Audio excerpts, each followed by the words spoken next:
Alrighty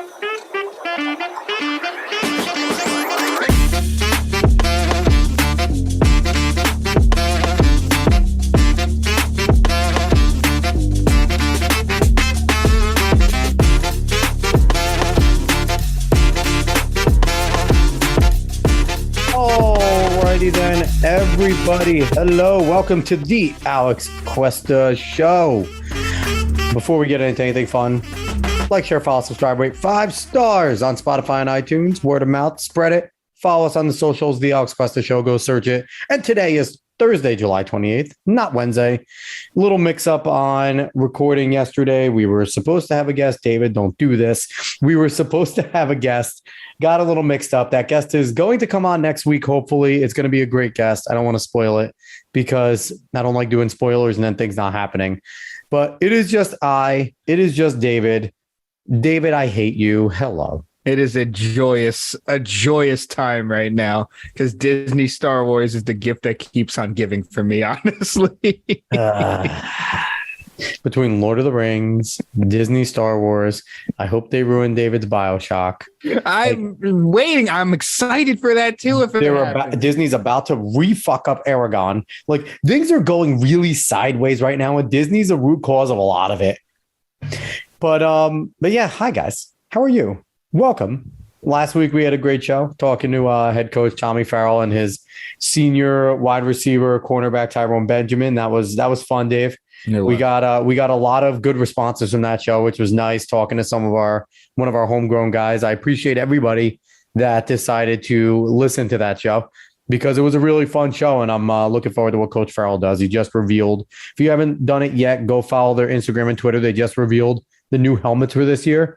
They have the Block M with the white outline, the gold helmets. Dave, I think the helmets actually look really nice with the stripe and everything down the middle too. I like them. Yeah. So a new look there. Hopefully it's a new squad and a new culture and a new everything there. But yeah, go listen to last week's episode. It was great. Support Manchester Township high school football, small town in New Jersey, going to do big things. But yeah, Dave, do you want to start off ruining this episode right from the get-go? Go ahead, Dave. We don't talk about it. No. You want to talk about it. Keep on bringing it up. I'll just bring it up real quick. There is a new young adult novel coming from Disney Star Wars called Padawan, about Obi-Wan Kenobi being a Padawan.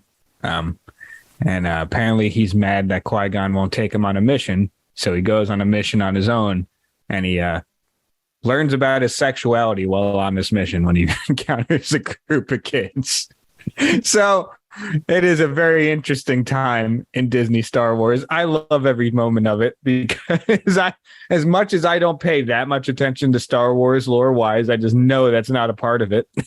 So it's amazing to watch this happen. It really is. I'm not going to let you bait me. Just going to say no. Just going to say no. That's fine. That's fine, because I know in your mind right now you're turning over on everything you want to say. But we have more to get to. And I just wanted to bring it up just to piss you off. With my love of hating myself, I probably will end up reading that novel because I read most things Star Wars. So there's a good chance I will end up reading it. It's actually out if anybody's interested. It went out 2 days ago on the 26th. So it's actually out if you want to hate yourself if you're a Star Wars fan, because it goes against everything that Star Wars is. Anyway, we are going to keep going. We're going to move on. We're going to go into a happier place before we go into a negative place. We're going to talk real quick because the last part's probably going to be a decent time of talking. But we're going to talk NFL training camp is underway. Now, I would love to tell everybody I've been paying attention to every other training camp, but I sure as hell haven't. I really don't pay attention to any other team until league starts, fantasy football starts, even preseason comes around. Then I'll start kind of glancing around a little more, getting in touch with more teams, because then I'll start to care a little more. But the Jets are underway. Dave, first 2 days of Jets training camp are in the books. I've been glued to Connor Hughes of the Athletics. I tweeted, got to turn on the notifications, because to me, he's one of the best that actually puts a lot of the stuff out there. I believe he's not with the Athletic anymore. Oh, he's not? I thought Connor was. I believe he is not with the Athletic anymore. I believe he has another job, but he's still doing Jet stuff. So I got to look that up. But yeah, he was, so maybe formally the Athletic. But I have Connor Hughes locked on with his his notifications, because he's been one of the better ones with covering kind of all the preseason stuff. He gives a nice little rundown. He's not crazy like some of the other guys that kind of do like every little thing. He kind of gives you highlights as it goes. So not covering the Jets for The Athletic. It still says it on his Twitter. Okay. So I think he's still there. I don't know. But yeah, so I'm blocked in there. Dave, what are your impressions? Have you been paying attention? Have you kind of read breakdowns on Twitter and stuff? What's your impression right now? I've been paying attention here and there. Mainly, I'm just happy that Mekhi came in at a point where the coaches are saying good things about him now, because they're at best indifferent to his shape, at worst kind of hating what he was doing. But they're happy with where he's at right now. They're saying he's in very good shape. They're saying he looks good. So I'm very happy about that. I'm happy that worked itself out for the most part. I'm also happy that they made the choice to say, Mekhi, you're going to right tackle. Fant, you're staying at left tackle, because you can't just move a guy who had and let's be as worst take as like lowest you could be, a top 5 tackle in the league, because he might have actually been top 3 with his rating, but he was definitely top 5 tackle in the league last year. So you can't move him from that spot. And I mean, there's a lot of confidence. It seems like everyone's feeling really good in training camp right now. Apparently, I believe CJ Uzama said something like about when he was asked about Zach Wilson having a Joe Burrow type leap. He said it's not if, it's when it's going to happen. It's going to happen. Like, he said he looks incredible. So I don't know. It's a lot of hype. So we'll see how it turns out. But right now, it's pretty good. Yep. And Jets signed Quan Alexander today, which is good for the linebacking core. Basically just happened. Yeah, basically just happened today on Thursday, as we're, right before, a few hours before this episode. So he's going to be a part of there with CJ Mosley, Nisr Dean, Sherwood, and Quincy Williams. So a little more depth. They still need to, I think, add a few more depth pieces there. But, D Ford just got released from the Niners. I know a lot of Jets fans are clamoring for D Ford. I wouldn't mind him. But overall, I like the impressions. Denzel Mims had a good first day, which makes me really happy. Caught 4 out of 5. Zach Wilson has been pretty accurate both days. I think it was 7 of 10 yesterday, 8 of 10 today. No pads on. Today was apparently a good defensive day. There was a lot of people in Wilson's face. But, like Dave said, Mekhi Becton going to right, coming in shape, is good. There's no competition on that line, so there's continuity now. You can start really getting that going. There's just been nothing really negative said. Today, apparently, Sauce Gardner looked a little bit better. He looked good yesterday, but apparently looked a little more starting caliber. So, it's going to be a fun year. I think for the Jets fans, I don't like moral victories. They don't really exist, but I feel like we're going to see a ton of them this year. Yeah, I think if we don't have a good season, if we don't have a near playoff caliber season, I feel like we might be that team that leads the league in like 1-score losses. I feel like we could be that team this year and be a good team, just not quite there yet type of team. Well, what did we say with the signings that's happened this offseason? This team's pretty good on paper, at least. It's a lot better than we had recently, of course. Touchdown. But exactly. But it can be pretty damn good if Zach Wilson takes that step. Zach Wilson is basically the main factor of this team this year. If he takes that step, this team can go to the playoffs. But if he doesn't, then it won't be that great of a team. And to be quite honest, training camp starts Monday. Pads go on Monday. These are all on air. No pads. They're hitting. Don't get me wrong. The guys in the trenches are smacking each other. But again, pads aren't on. Your O lineman can't get under some shoulder pads to really control guys. So it'll be interesting to say the least. I'm excited for it. I'm too excited, so we're going to get let down. I'm looking forward to this 0-17 season. So 0-17. That's what I'm going with. I'm coming in with an 0-17 mindset. So every win just makes me really, really happy. Oh, also the stealth black uniforms for the Jets look fantastic, and those helmets look real nice. I mean, for the most part, they do something nice with them. Almost all the alt helmets that have come out and the throwback helmets I've enjoyed. I'm not too big of a fan of the Bears one. I'm not gonna lie. No. The all orange with the orange uniform. I don't know if I like that very much. Maybe on the field it might look better. Bears, quick thing. Bears are also leaving Soldier Field. After 50 years, they are officially going to leave Soldier Field. Mayor Lori Lightfoot, one of the worst mayors in the history of this country, who doesn't care about people dying in her city, is still not caring about people dying and just trying to make pitches to keep the Bears there. And I'll give her a little. I understand it. The economic impact, probably a quarter of her city probably works in Soldier Field. Exactly. Because, there's lots of positions to be had in a stadium. So I will give her a slight pass. You do want to pitch to keep that because that is a big source of income for a really raggedy town in Chicago, some parts of it. But you got bigger things to worry about, Lori Lightfoot. Who cares about the Bears? Let them go. Maybe you shouldn't have had such a shitty city to begin with and they would have stayed. Because one of the things they cited was crime. So they're moving like 30 miles away. It's not like they're going super far. Also, couple quick things just to run through that's happened so far, basically right near the beginning of training camp and after the beginning of training camp. Because I just saw an update here.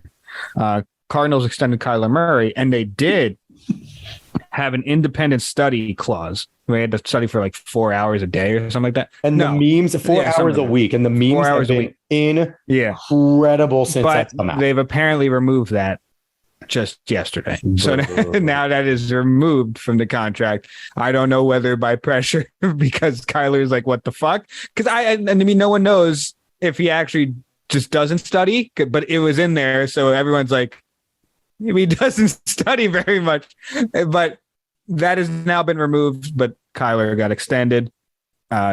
Pretty damn big contract, which is, he's the second highest paid quarterback in the NFL behind Aaron Rodgers per season right now. Lamar Jackson is still waiting on an extension, but Lamar Jackson's a running back. We'll see what happens. Either way, listen, I know a lot of Ravens. I know some Ravens fans might not like Lamar Jackson very much. I'm not going to lie to you guys. If I have a playmaker like that, he's done pretty well not getting hurt. I'm keeping that motherfucker. Like, he'll win you games. Lamar Jackson wins you games. No doubt. The only issue, that receiving core is terrible. And part of that has to do with, I don't think receivers believe that Lamar Jackson can get him the football. And that hurts in a passing league. I'm not sure if that's the reasoning or if they're just not really getting receivers very much. Who knows? Because, some of the things that they seem to have settled on with that receiving core hasn't been great. But either way, those are some of the bigger things that have happened, at least contract-wise. I know there are some other things I'm probably missing right now, but we could trickle those in at another time. Fun. All right. So that was kind of our little training camp overview. If anything happens more that we can kind of know, we might have missed some happenings. If we have missed something with your favorite team that doesn't have an impact on us, we're sorry. But we're going to jump into maybe something that could end up being a little fun, Dave. Probably going to be depressing. Maybe we could try and couch it and make it in a fun context, shall we, Dave? So just imagine you're sitting down on the couch. You're about to turn on a James Bond movie. What do you expect to happen? Most of these Bond movies, right? James Bond's a secret agent. He's going after someone with probably a German accent, is the main leader of this evil organization, whether it's a terrible government, whether it's a giant corporation, whether it's an NGO, a non-governmental organization. He has to infiltrate them.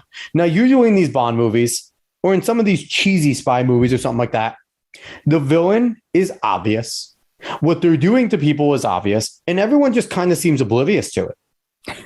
That, it's obvious that this evil group of people is doing evil things to the mass, to the population, and is controlling and pulling strings. And they're not trying to hide it, but it seems like people never notice it, except for the good guy who's trying to infiltrate and do these types of things. And then there's the little minions running around kind of doing their bidding.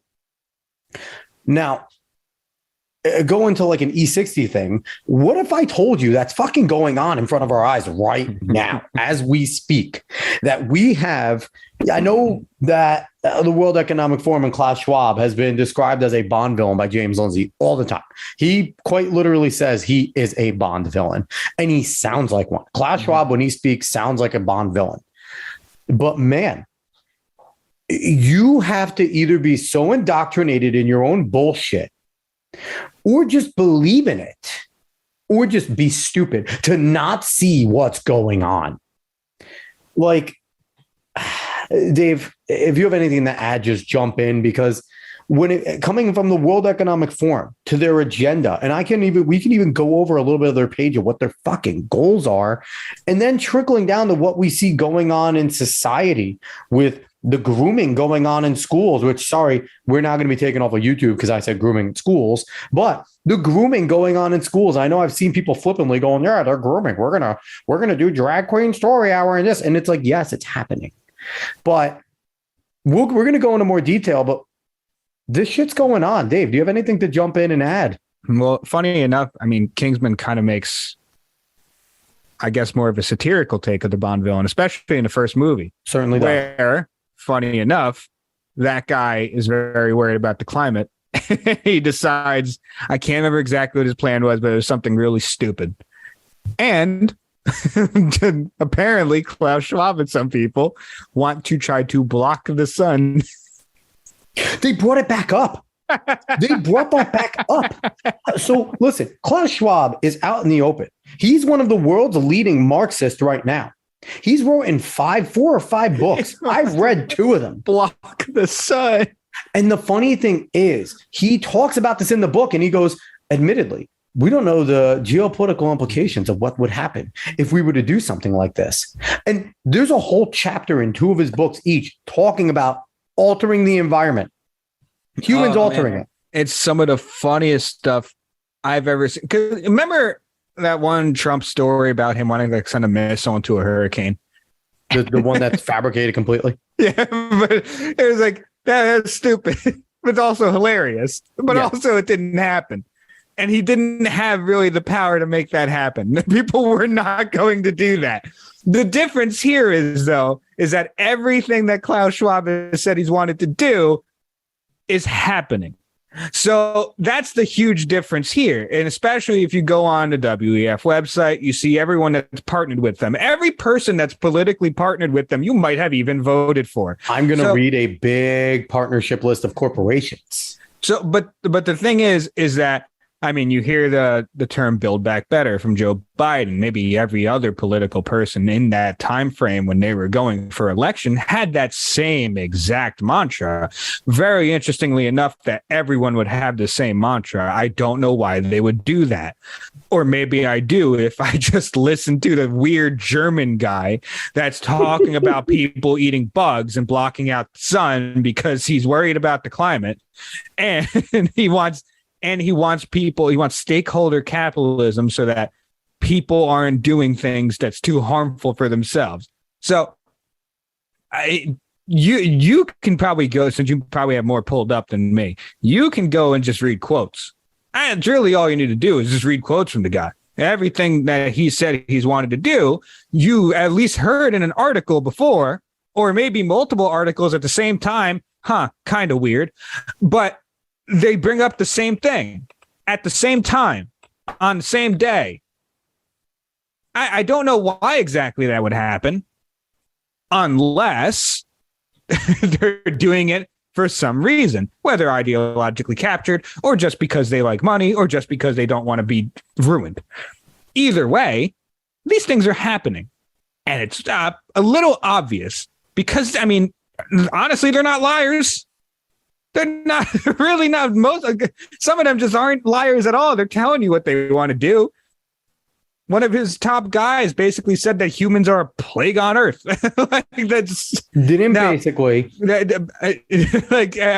I'm pretty sure it's not a quote by him, but I am paraphrasing a little bit. I don't think I'm entirely incorrect in that saying, but you can go ahead. You don't have to believe that they're all just pulling all the strings, but the thing is that there are people and companies that are ideologically either with them, in tandem with them, or they just don't want to tussle with the WEF at all because they have some power here and they decide, okay, I'll just go along what they want. And what they want is what's put us in this recession starting today, this recession in America, even though it started earlier. And it's the same thing that we've seen happen in Sri Lanka. If you haven't paid attention, it's the same thing you're seeing happen, I believe, in Denmark with the farmers, what they're trying to pay them off. Yeah. And I believe America is also trying to pay off farmers. A bunch of countries are weirdly trying to pay off farmers to stop farming. I wonder why they would do that. I wonder who said they wanted that to happen. Well, Bill Gates, who is a partner of the World Economic Forum, the Bill and Melinda Gates Foundation, buys up almost 3,000 acres of farmland. And as the People's Republic of China, who works extremely close with the World Economic Forum, bought up 5,000 acres of farmland in America. It's not a coincidence. And Dave, I'm going to go further. I do want to say something real quick, though. Go ahead. Let's put ourselves in a vacuum. Let's say none of that, like Klaus Schwab isn't a person, none of that's happening. Why in the hell in America, in any country, would you allow a foreign country to buy up that much land? In any time? Why would you allow that to happen? That's just insane. Either a foreign country, exactly. But either way, either a foreign country or a company. Because BlackRock owns a ton of shit. Why would you allow them to just do that? That makes no sense. I'm sorry, but go ahead. No, that's fine. So I'm going to go further in you. And when you said they have some pull, no, the World Economic Forum actually controls all of the initiatives around the world. Every single one that is currently going on. All the climate initiatives, all the equity initiatives, all of the woke things. Anytime that, it's funny when I see people like, oh, this company went woke, go check the partners list. They didn't went woke. They've been woke. More than likely, they are on the World Economic Forum partners list. I'm going to read that list in a little bit, but you are part of it. Only the big names. There are hundreds of names on there. But also, you can go look up the young leaders in the World Economic Forum. They are a forum of the young leaders, and they put up people like Eric Swalwell, like Ivanka Trump, Justin Trudeau, Emmanuel Macron. Zelensky was also a young leader as a comedian. So it's not surprising when you see some of these people joining in with a lot of the things. And like David said, the initiatives that they put out, it would be one thing if this group of people would meet and they would say their initiative, say what they want to do, and then it would go away. Or maybe one thing would attempt to be implemented and then it would fail. What they say in Davos, and there are 4 yearly meetings. People don't realize that. There's the major one in Davos. Then there's an annual meeting of new champions in China. There's an annual meeting of global future counselors in the UAE. And then there's the industry strategy meeting that brings together industry strategy officers. They quite literally have 4 meetings a year to decide what goes on globally. And in the original meeting in Davos, they bring together politicians, business owners, everyone, anyone that has a leadership that has pull, billionaires, all walks of life, come in here and they decide what they are going to try to do globally for the next few years, or what their initiatives are, how they're going. David mentioned Build Back Better during 2020. That was an initiative launched in 2018 in Davos. It was launched well before COVID-19 when they started. It wasn't named Build Back Better, but the parts of it that they wanted to implement were implemented. And if you think I'm wrong, Klaus Schwab has a fucking book about it. The Great Narrative and the COVID-19, the COVID-19 and the opportunities it created. He had another book earlier called The Great Reset, which if you're on the left, The Great Reset is a right-wing conspiracy boogeyman hoax. No. I saw Tiana Mack, that fucking psycho from Rhode Island, was going at one of the guys from the Bee because he was making fun of her, and she wrote, read a book. I'm literally going to say this. Go read a book. Go read The Great Reset. I can't say, listen, I've seen a lot of excerpts. I have read 2 of his first books. I've read The Fourth Industrial Revolution and Strategies to Implement the Fourth Industrial Revolution. Fucking madman shit. It is crazy person stuff in there, but also it's what we're allowing by being so ignorant and just sitting there and just thinking everything's going to be okay. As Americans, we are allowing a lot of shit to happen because we just think that everything is going to be okay. And going back to what David said, Build Back Better was an initiative started there. World leaders trumpeted it. Every Western world leader you could think of used Build Back Better, and they're all leftist. All the leftist ones used it. Even Boris Johnson, that motherfucker's a globalist. He's not a conservative. The only thing conservative about him was Brexit in the UK. But then we have ESG, David and I mentioned ESG, environmental, social, and social justice. We're going to put in it's right, not societal, social justice and governance. It was couched as it's only going to be in financial sectors. They're the only ones that are going to have ESG scores, which is incredible because we're seeing it in front of our eyes. Environmental, are you in lockstep with what the left wants you to think of the environment, how they want you to work with the environmental stuff?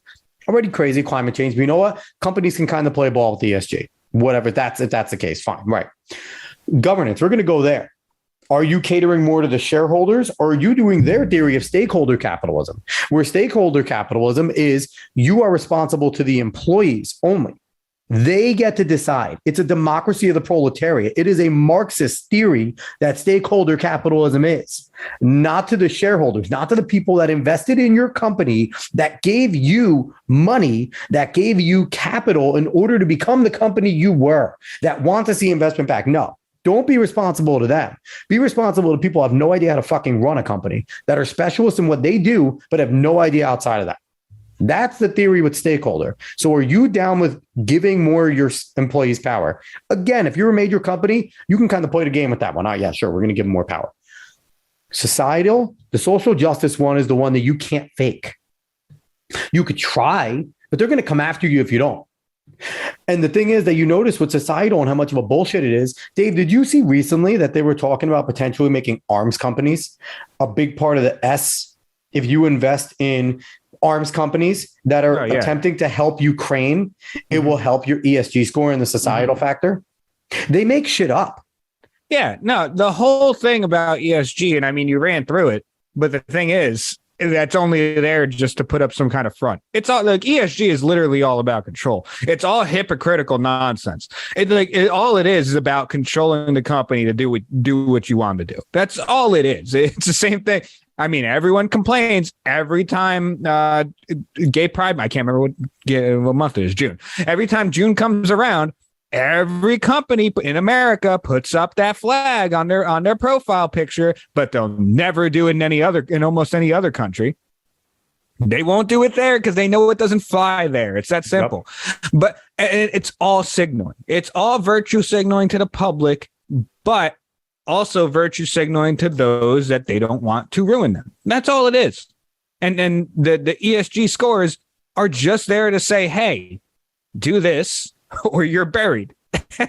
It's a mob tactic. It's such a mob tactic. Here's the issue that it gets worse, though. And here's where it gets worse. It started off as going to be in the financial sector. It is now moved. It was always a lie. It was always a lie. But banks are now giving individuals ESG scores. Yes. Which means that if you're a conservative, you lost. If you're on the right, anyone on the right, if you're not an extreme far leftist, you are going to have a bad ESG score. And this is modeled after the Chinese social credit score. And here's the thing. A lot of what we're saying, maybe a lot, especially if you've never heard of this before. Yes. It's all out there, though. These are things that are being said by the people that we're talking about. Plus, if you think, oh, banks aren't doing that to people, please look into what is happening in Canada to some of the public there, where banks are just freezing their accounts and deciding they cannot work with them. And it's happened in America as well. And not also, as much as in Canada yet. To piggyback on David, look at the banks that are doing it and then go look at the World Economic Forum partners. Yeah. Every major bank in Canada is a World Economic Forum partner. It is not a surprise what's going on there. Now, it's just, I guess what annoys me about this is it is out in the open. They're not, David, like I said, they're not liars. They're not lying about anything they want to do. The whole entire equity push, equity was not a big deal for the longest time. Equity became a big focus in Davos, so equity became a big focus around the world. Mm-hmm. They could give a shit less about the trans community until Davos decide to make it a big deal for gender studies and genderism to become a focus. If you hadn't noticed, no one gives a shit about women anymore. Outside of the abortion thing, because abortion, they're a good tool. They're a good bunch of useful idiots. That's about it. Outside of that, nobody gives a fuck, because if you're not fully on for the trans movement as a woman, you're a TERF, and then nobody cares about you. And let me tell you, a trans exclusionary radical feminist is what TERF means. So we're kicked out of a reunion for your own book that you wrote that gave every star in there the money they had. And if you're a woman in our current age, you were kind of raised that radical feminism, new age radical feminism is the way to go. It's what you should believe in as a woman to protect yourself and to get yourself equality and all that. And now you're being told, trans people are more important now. If you don't think a trans woman is a woman, then you're not a real feminist. And this is all leadership coming from directives coming out of the World Economic Forum. And I shit you not, they don't hide it. They have plenty of articles out there. They have a ton of videos. They don't hide any of their speeches in the forum. You can go read them all. Now, we talked about the young leaders, Dave. I just want to bring them up real quick. Some of the American ones, there's 4 American ones. It's important because it's scary. Because some of these people, if you're listening to us and you're on the right, you're probably like, oh, they're cool. No, they're not. First and foremost, Eye Patch McCain, Dan Crenshaw, is a 2019 inductee of the Young Leaders of the World Economic Forum. Won't denounce the World Economic Forum. He refuses to. He's been asked multiple times. Pete Buttigieg, not surprising, he's rose as quickly as he has. He was also inducted in 2019. They saw a star in him in his presidential campaign. They saw that he was charismatic. He's a gay man. He's a war veteran. Not a bad looking dude in terms of looks. Put him on a freaking soapbox. Now he's the Secretary of Transportation and he sucks. Who else is on there, Dave? This is a shocking one that I don't know if you knew about. Tom Cotton, 2015. I know about that. Tom Cotton's on there. Tom Cotton really works hard to look conservative. Mm-hmm. Anyone that's on there that doesn't fully denounce it, to me, is not. And last but not least, someone who's fooling everybody right now, Tulsi Gabbard. Stay away from Tulsi Gabbard. She is not who she claims to be at all. And we can keep going here. In Canada, Chrystia Freeland, she's the Deputy Prime Minister of Canada. She's the one that wanted to lock up every fucking trucker. Lock them all up. Let's look at more names here of people that you might know. Emmanuel Macron, the president of France, another young leader. Alexander De Croo, Prime Minister of Belgium. Sanna Marin, Prime Minister of Finland. These are world leaders that are under the World Economic Forum boot. Let's keep going. There's ministers of health. There's in Germany. Germany has a few of them.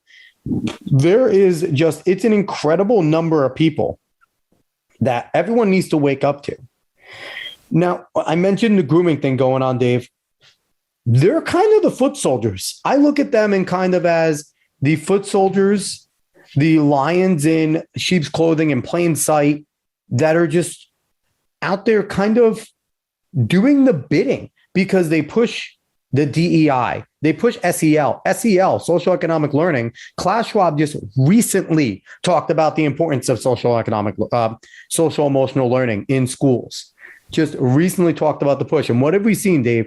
A huge push for all the schools to make social emotional learning a mainstay. Mm-hmm. A mainstay. And what is social emotional learning? People might be thinking, no, it's a good thing, right? It's helping kids. No. Social emotional learning is a practice that started off being used by professionals, by psychiatrists, psychologists, to help kids that were struggling in school with social things, emotional things, and it was affecting their learning. So trained professionals were working with these individuals, and it did show some success. Now, it went through a few phases. The most recent phase that it's in is transformative social emotional learning. Now, buzzword, transformative always means Marxism. I know people are going to think I'm crazy, but just go look up whenever a Marxist speaks, they're always trying to transform. They're always trying to transformation. It's another one of those words, that, liberation, revolution, they all work hand in hand. They all work in tandem. They all mean the same exact thing. So when you talk about transformative SEL, what are you talking about? You're talking about trying to create an identity, trying to do a lot of these same things as DEI. It's very similar to DEI, diversity, inclusion, equity, but just trying to indoctrinate kids into becoming activists. Their goal is to create activists through this for what their purposes are. And Klaus Schwab is leading the charge. He wants these kids to know climate activism. He wants them to know gender activism. He wants them to know all this type of stuff. And it's coming from that group. Dave, we can go on forever talking about how terrible the World Economic Forum is. What else do you want to bring here? Mainly, it's just that you really have to step back, especially when you know nothing about this and you haven't looked into it like at all. You just have to step back and think, okay, this is really big, doesn't make much sense. And maybe some of the things that we're saying are incorrect in the way that's implemented. But it is very obvious that the people that go to Davos and listen to Klaus Schwab and they talk about these things incessantly, the people we named, a good amount of them are implementing almost the same or very similar policies where they are, and they push for them. And you wonder why that happens. It doesn't even have to be what orders from Klaus Schwab. No, they might just agree with what he says, and they're trying to implement it in their country. But the thing is they're trying to implement something that they most likely weren't voted in for, and is going to hurt their country for what they believe is a long-term gain. There are many ways to look at this so you don't feel like a conspiracy nut, because I know you will if you talk about it in some ways. But there are many ways to look at this that are just like, okay, these people are acting this way because some incentive, but it's going to hurt us. Like, these things that they're trying to implement are going to hurt us. That's the main takeaway here. A lot of these plans are really dumb. They're really dumb on a level of actually running a country and helping people. They might be smart in some way of controlling something, or maybe smart in some way of seeing this long-term thing that you might want to see come to fruition, but it's going to hurt people. Like, it's very obviously going to hurt people, some of these policies. So you have to sit back and really think about what you're digesting here and what you might be looking at. And the way I've looked at this stuff, especially them all going to Davos and all just having this time, it's just a bunch of rich people and powerful people who have nothing else to do.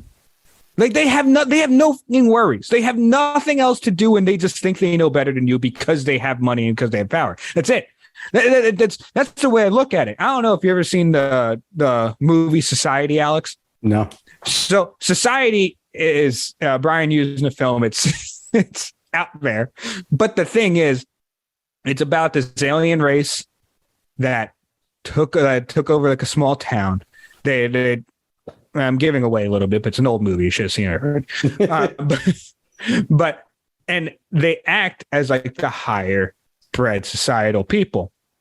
And there's one kid that's part of a family who's still human, didn't know this. And then there's this whole event where they assimilate people into their society, and they kind of mold them into each other. And it's this disgusting thing, and it's all weird and incestuous. And these people are just so out there and outrageous that to a normal person, it's like, what the hell is wrong with you? But it's kind of similar to what it's like when you get to that point in life. So that's, if you want to look at it in the most obvious way possible, just know that these people have way too much goddamn time on their hands. And everyone wants to make fun of the person with essential oils. Who the hell do you think started this shit, son? Like, who do you think doesn't believe in medical stuff the most? It's the people with the most money. Believe the science. They always look for the most holistic thing because they have no reason to believe in anything medical. They just go out to all outrageous lands because they can. It's funny you bring up holistic, because one of the things I want to read from the World Economic Forum website, if you go on our mission, there's a few things broken down. What makes us unique? They talk about 4 things that make them unique. Let me read these to you, and I'm going to opine. I will tell you, I'm going to opine as I read it. Impartial. We have no ideological or commercial interests. This does not mean we are neutral. We are committed to improving the world in ways that are objective, measurable, and sustainable. So they gave you a lot of buzzwords there, and they gave away the game. They're not neutral. They are trying to push for a goal. So They're lying when they're saying they're impartial. That is not true. You can't be impartial and kind of not be neutral. You can't be impartial and kind of not. If you're trying to push for something, then you're not impartial anymore. They don't understand the definition of words. That's one thing you find about a lot of these globalist Marxists. They don't understand words, so they make up their own. They make up their own shit when it comes to words. So that's the first one: objective, measurable, sustainable. You'll see a lot of the things that they push are none of those because they don't believe in empirical data. Let's keep going. Global. This is when they get. Listen, they're going to prove my point here. We bring attention to challenges that affect the future of global society. First of all, we are not a global society. That's the first thing. They are globalists, and globalist means collectivist. And collectivists all come from one of three camps. That's usually Marx, Hegel, or Rousseau, and they're all basically the same exact people. Hegel gets his from Rousseau. Marx gets his stuff from Hegel. That's just how it works. So global society right there, they're trying to sit there, and if you're an American, this is scary because they're taking a shot at us. We're the big leaders. We're always the ones that have been individuals, and they're trying to make us not. They hate the fact that we have private property ownership. They want nobody to own anything. They have made that clear. In the future, you will own nothing and you will like it. That is You'll be happy. Be happy and you will be happy.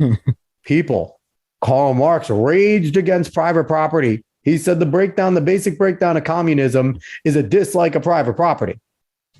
And capitalism is his word. I'm never using it again to describe me. I'm not a capitalist. Capitalism was created by Karl Marx, not using it. Anyway. Going to continue here. Because the world is an interconnected ecosystem, we believe that no issue is isolated. There are always effects and interdependencies which we can systematically and rigorously take into consideration. So again, nonsense, because there is regional differences in every place. The things that affect us here in America are not going to affect people the same way in the Middle East or in Europe or in Russia or in China and even in different parts of America. It's not the same.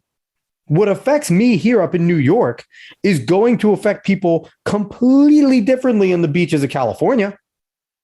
So yes, we might be connected in certain ways, but it is not the fact that every single issue is interconnected. Climates are different all around the world. So to say that one thing affects all the climates and climate change is bullshit. And that's one thing they try to get you to believe. So nonsense. David, it's funny you mentioned holistic because that's one of their things. They're holistic. Now, I need to go back again. Listen, people want to call me out for saying Marxism. This is a guy, I've read the Communist Manifesto. I've read Capital. I'm going to read the economic manuscripts. I know what this fucking psycho who is an actual idiot believes. And when you say holistic, David used holistic in the terms that a lot of people think, oh, it's from the earth. It's an earthy thing. When holistic is used in this sense, it is meant as a global thing, as a world thing, impacting the world, not from the earth, impacting the earth. And let's listen to the definition because they talk about it right here. We actively invite perspectives from all interested parties. We believe that the world's challenges can only be solved through engagement with all members of global society. Which, if they really thought that, then Davos wouldn't be all fucking rich people. They don't think that. They don't care about your opinion if it's not in lockstep with theirs. They want your opinion if it's just parroting theirs, period. And the last thing, they're forward looking. We focus on the long term, not the emergencies of the day. Great narrative in COVID-19. Oh, sorry. Success is measured not only in terms of immediate results. We understand that real progress takes time and sustained commitment. What does that mean? We don't care what we try, if it works or if it doesn't, because we were committed to the long term, not the short term. We really thought in our models this was going to work. We didn't mean to completely and totally destroy Sri Lanka that had a 98% ESG score. We did not mean to destroy them wholly and completely and make their people starve. That wasn't our goal. We had a long-term plan there. Whoops. We didn't think about the short term that people were going to fucking starve within a decade. No, we didn't think about that. We were thinking 50 years from now. These people are all snake oil salesmen, Dave, and they are power hungry and they are Marxists. And that's the only way to look at it. I know it's the boogeyman, but people, you can't be afraid to call out what things are.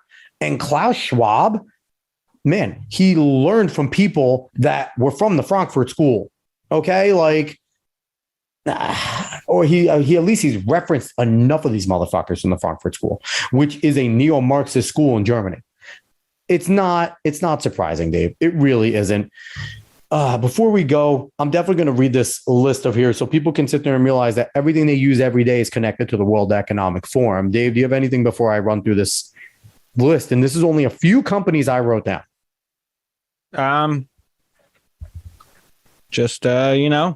You might have some extra time on your hands with everything. With being out of work as a recession. Yeah. So, yeah, it might be best to look into things a little more and maybe not be so out of the loop. If you have time on your hands, it's probably best to do that. Always be careful because there are people that will try to swing you in ways that maybe you don't want to go down. But it might be best to look into some things. Might be best to look at what you're doing, who you're giving your money to, why you're giving your money to them. I think it's always a good thing to do either way, but maybe right now it might be a good idea. Might be a good idea. And again, I understand, listen, if it's something that you use every day, if I read a company, it's something you use every day, something you need, something you can't do much about it. Yeah. And you can't do much about it. No one is going to burn you and say, you need to switch, you need to boycott. That's not what we're here to do. We're just here to sit there and talk about the fact that we are quite literally living through an evil organization bent on taking over the world. Quite literally, their whole goal is to change the world and make us a global community, to make us a one world government. That is the true thing. One world government where the World Economic Forum has sway over everything. And we're just watching it and letting it happen. So let's go real quick. Let's run down this list. It's a decent amount of names. We're going to do it.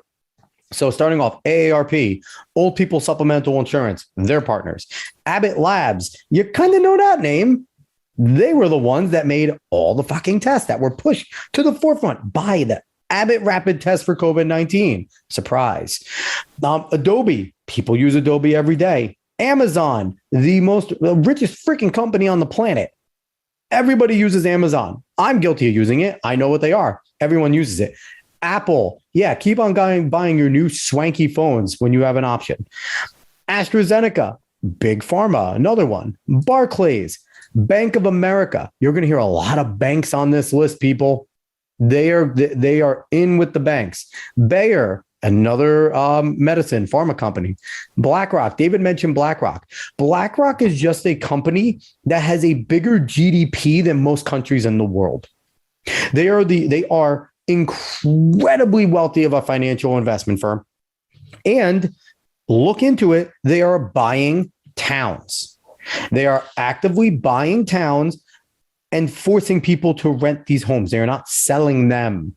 They are making it renter communities. Blackstone Group, another smaller one, doing the same thing, another investment firm. BP, Chevron, two energy companies who you would think would be against kind of the whole entire environmental movement going green. Don't be fooled. Citi, another bank. Coca-Cola, enjoy your drink, get woke. No wonder why they've had woke shit on there. This is a surprising one. Dairy Management. I looked into them a little bit real quick. They're basically a group that kind of controls the influx and outflux of dairy around the country. Listen, these people hate farting cows. Wow, look at this fucking here. Discovery Channel. They just bought Turner. They just bought CNN. They're supposed to be overhauling him and make him into a real news organization again. Yeah, believe that one. Deutsche Bank, another big bank. Dow and Dow Jones and Company. Our stock ticker is a partner.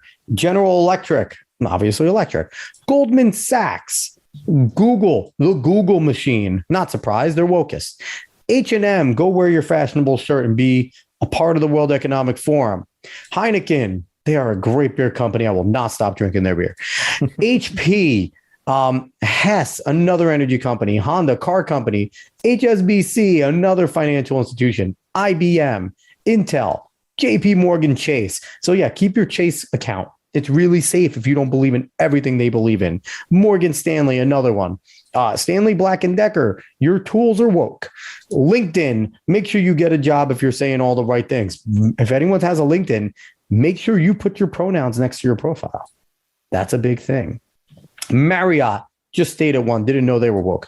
MasterCard. You have a card. Visa's on here too, people. You want to keep paying for things? Make sure your ESG score is good. The Mayo Clinic. They are cited all the time as a respectable resource. Newsflash, they're not. They are not a good researching group. Microsoft, not surprised. The Bill and Melinda Gates Foundation is also there. I didn't mention them, so it's not surprising they're there. Mozilla, your little alternate browser, not so alternate. NASDAQ, another big company that has a ticker. The Nikkei, the Chinese stock market. New York Stock Exchange, quite literally, is on here. The New York Times. Open Society. Anyone that ever tells you George Soros is all for isn't for globalism and he's just a nice guy trying to help people, tell them to fuck off. George Soros is, honestly, if you're looking at a hierarchy of like the evil people in the world, Klaus Schwab's the evil guy. George Soros is like the boss you have to be. He's Goro before you get to Shao Kahn. That's exactly how you fucking look at him, or Shang Tsung. He might be Shang Tsung before you get to Shao Kahn. Where Klaus Schwab is Shao Kahn, he is fucking Shang Tsung. He will take your fucking soul and your country. Pepsi's on there. PayPal's on there. PayPal just froze Eric July and their awesome friggin' Ripaverse things going on with his money. He's biting into the woke pie with DC and Marvel too much. Can't have that. Pfizer, looky here. Pfizer, this one of the saviors. They're there with the World Economic Forum. Shell, another energy company. Siemens, one of the biggest companies when it comes to actually making the technology for energy that produces. Sony, keep on buying your PlayStations. Kids, State Farm, your car's protected. Have ESG or get fucked. TikTok, go make a cool video. And yeah, Trump barred it from being used from China. World Economic Forum is really close with China. I keep on mentioning that. TD Bank, another major bank. Lego, your fucking Lego pieces are woke. Uber, take that car. UPS, Visa, I mentioned. Walmart, for all you righties that think Walmart's the redneck savior, it's not. Western Union, you can wire money if you have the right concepts. Yahoo, they're good for emails. And then Zoom, what we use here. Zoom, fucking another one that's partnered. Now, again, listen, just because they're partnered doesn't mean that they're actively doing everything the World Economic Forum probably wants them to do. I get that. I'm not going to accuse them all, but it is kind of fishy. Like Dave says, that when a thing comes around and it's a social justice thing, just look, do me a favor. Next time a big social justice issue occurs, a debatable or not debate, a debatable Supreme Court thing goes down November, if the Republicans actually shellac the Democrats, look and see what happens. And see how these companies I mentioned go to the World Economic Forum website, look at their partners, see how those companies all respond, see what their messages are, check their tweets, check their big things that they put out. I will bet my money that they are all very similar, that they say a lot of the similar things, if not the same. I hate being this guy, Dave. I hate it. I hate being this conspiratorial dude, but it comes a point where it's not a conspiracy. They are challenging people. It actually is. It's not actually is kind of a real conspiracy. But it's like they are challenging people to challenge them. And the ones that do are labeled quacks. But there has to be a time where enough people that see this aren't scared. Stand up and continue to say it. Because the more people say it, the more people realize it, the harder it is for them to keep the power on everybody. It's quite the list. And that was only a fraction of what's on that partners. It's bizarre, Dave. It's bizarre. What we're living through right now. Hey, listen, it's okay. I mean, what was it? 50% of small businesses were wiped out during COVID. It's all right. Because we had to do it.